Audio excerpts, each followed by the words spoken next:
والصلاة والسلام على أشرف الأنبياء وعلى آله وأصحابه من وعلى أما بعد. أعوذ بالله السميع العليم من الشيطان الرجيم. بسم الله الرحمن الرحيم.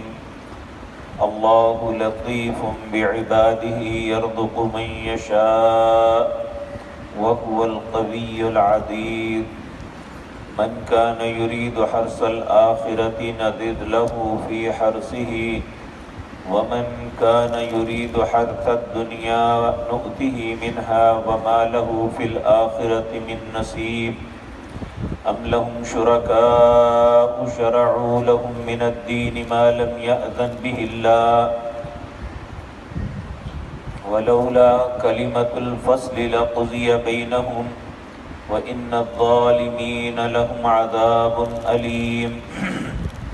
تَرَى الظَّالِمِينَ مُشْفِقِينَ مِمَّا كَسَبُوا وَهُوَ وَاقِعٌ بِهِمْ وَالَّذِينَ آمَنُوا وَعَمِلُوا الصَّالِحَاتِ فِي رَوْضَاتِ الْجَنَّاتِ لَهُم مَّا يَشَاءُونَ عِندَ رَبِّهِمْ ذَلِكَ هُوَ الْفَضْلُ الْكَبِيرُ. حضرات محترم، دنیا میں دو قسم کے انسان ہیں. ایک تو وہ ہیں جن کا مقصد حیات صرف دنیا کو کمانا ہے، آخرت کے متعلق نہ کوئی سوچ ہے نہ فکر. اور کچھ وہ لوگ ہیں جن کا مطمع نظر تو آخرت ہوتا ہے. اللہ ایسے انسان کو دنیا سے بھی محروم نہیں فرماتے. تو اللہ رب العزت انسانوں کو یہ بات واضح طور پہ فرما رہے ہیں کہ اللہ لطیف بعبادہ. لطیف کے دو معنی ہیں. ایک ہے کہ باریک سے باریک چیز کو بھی دیکھتا ہے. دوسرا لطیف کا معنی ہے انتہائی مہربان.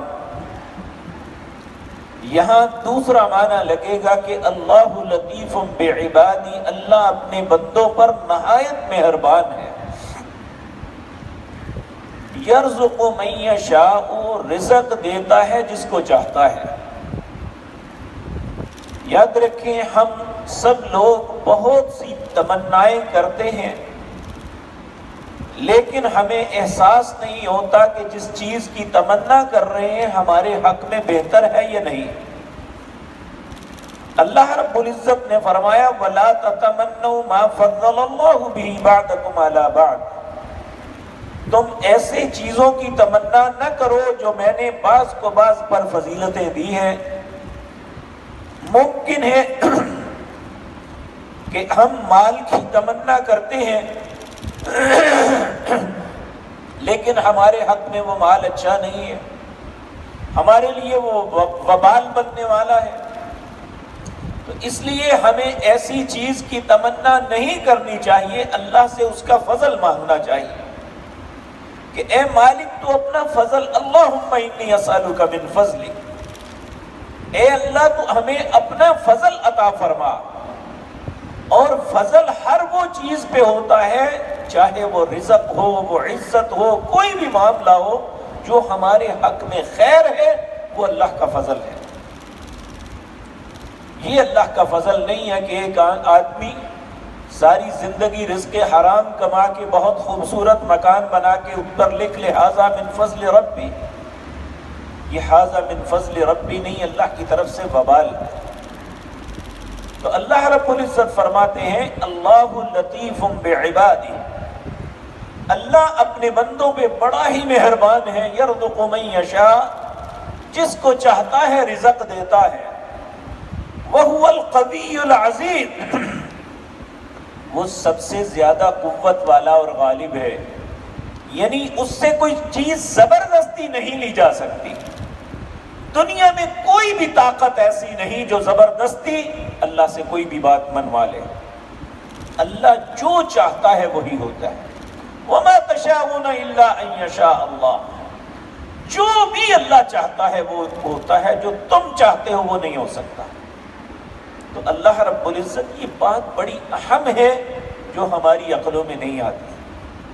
پھر اللہ فرماتے ہیں من کان یرید حرث الآخرہ، جس بندے کا ارادہ آخرت کی کھیتی ہے، یعنی وہ دنیا میں ہر وہ کام کرتا ہے جو آخرت کے لیے ہے، اللہ فرماتے ہیں نزد لہ فی الآخرہ، نزد لہ فی حرثی، ہم اس کی کھیتی کو بڑھا دیتے ہیں۔ کیسے؟ کہ ایک انسان نیک عمل کرتا ہے، اسے کم از کم 10 گنا اجر ملتا ہے۔ واللہ یضاعف لمن یشاء، اللہ جتنا چاہتا ہے بڑھا سکتا ہے۔ نیکی کا جو نیکی کرتے ہیں اس کا برابر اجر نہیں ملتا۔ اللہ رب العزت من عمل صالحا فلہ عشر امثالہ، جو شخص اچھا کام کرتا ہے اللہ اس کو 10 گنا زیادہ اجر دیتا ہے، اور بعض اوقات اس سے بڑھا کے 70 گنا اور 700 گنا۔ واللہ یضاعف لمن یشاء، جتنا چاہتا ہے بڑھا دیتا ہے۔ نیکی کے معاملے میں اللہ انسان کے دل کی کیفیت کو دیکھتا ہے، اور جو بھی انسان آخرت کا ارادہ کرتا ہے اللہ اس کے اجر کو بڑھاتے ہیں۔ نبی صلی اللہ علیہ وسلم نے فرمایا تم میں سے کوئی شخص رزق حلال سے ایک کھجور خرچ کرتا ہے، اللہ اس کھجور کو لے کے پالتے ہیں، جس طرح تم اپنی جانوروں کو پالتے ہو، کھلاتے پلاتے موٹا فربا کرتے ہو، اسی طرح اللہ تمہارے صدقے کو پالتا ہے اور اسے زیادہ کرتا ہے۔ آپ نے وہ سورۃ بقرہ کی آیت بے شمار مرتبہ سنی کہ مثل الذین ينفقون اموالهم فی سبیل اللہ، اللہ کے رستے میں خرچ کرنے کی مثال اس طرح ہے کمثل حبہ، جس طرح ایک دانہ ہے، انبتت، کہ کسان اسے بوتا ہے اور اس سے ایک پودا نکلتا ہے، اس پہ 7 ڈالیاں ہوتی ہیں، 7 سٹے لگتے ہیں، ہر سٹے میں 100 دانہ ہوتا ہے۔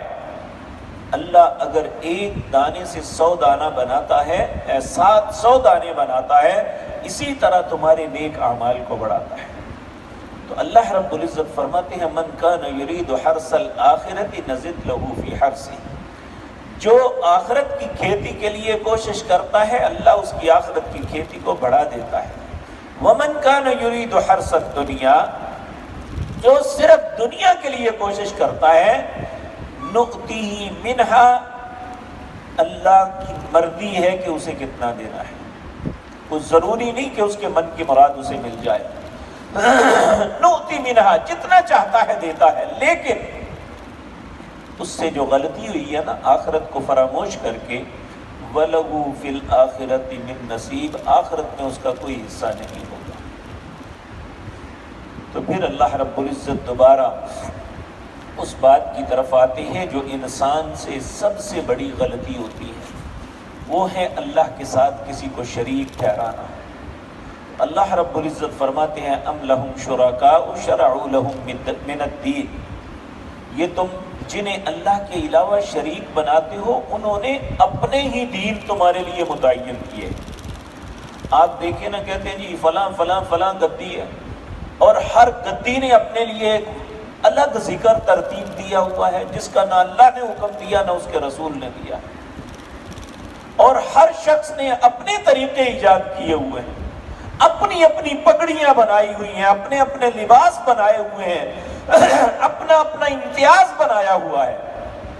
تو اللہ رب العزت یہی بات فرماتے ہیں ام لہم شرکاء، یہ جو تم شریک بناتے ہو اللہ کے، شرعوا لہم من الدین، انہوں نے تمہارے لیے اپنا ہی دین گڑھا ہوا ہے، ما لم یأذن بہ اللہ، حالانکہ اس کا حکم اللہ نے نہیں دیا۔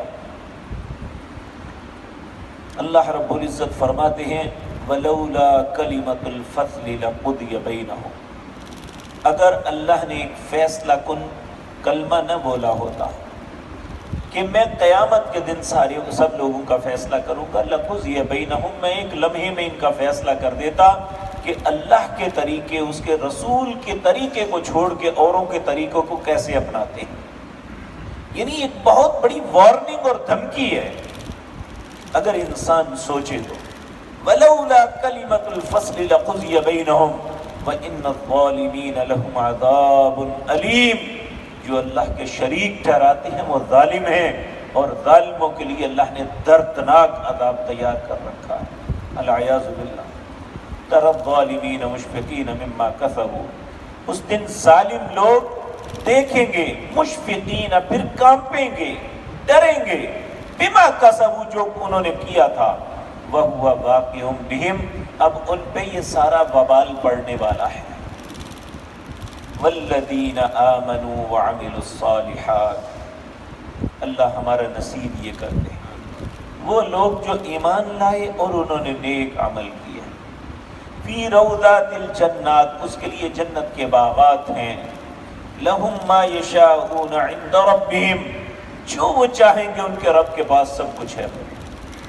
یعنی جو آخرت کا ارادہ کرتا ہے اللہ سب کچھ ان کے لیے نچھاور فرما دیں گے۔ ذالک هو الفضل الکبیر، یہ اللہ کا بہت بڑا فضل ہے جو انہیں اللہ رب العزت نے عطا کیا ہے۔ اللہ ہمیں بھی اپنے فضل سے نوازے اور اس کے لیے اللہ پہ ایمان، اسی کے دین پہ چلنا، اسی کے حلال کو حلال سمجھنا، اسی کے حرام کو حرام سمجھنا، اپنے پاس سے شریعت سازی نہیں کرنی، اللہ کے علاوہ کسی کو دوسرے کو شریک نہیں ٹھہرانا، دوسرے کے طریقوں کو نہیں اپنانا، کسی کی طریقت، کسی کی گدیوں کو نہیں دیکھنا، اللہ اور اس کے رسول کے حکموں کو دیکھنا، یہی انسان کی کامیابی کی علامت ہے۔ اللہ ہمیں اسی رستے پہ چلائے، ہر رستے سے ہمیں روک دے۔ اقول قولی ھذا واستغفر اللہ۔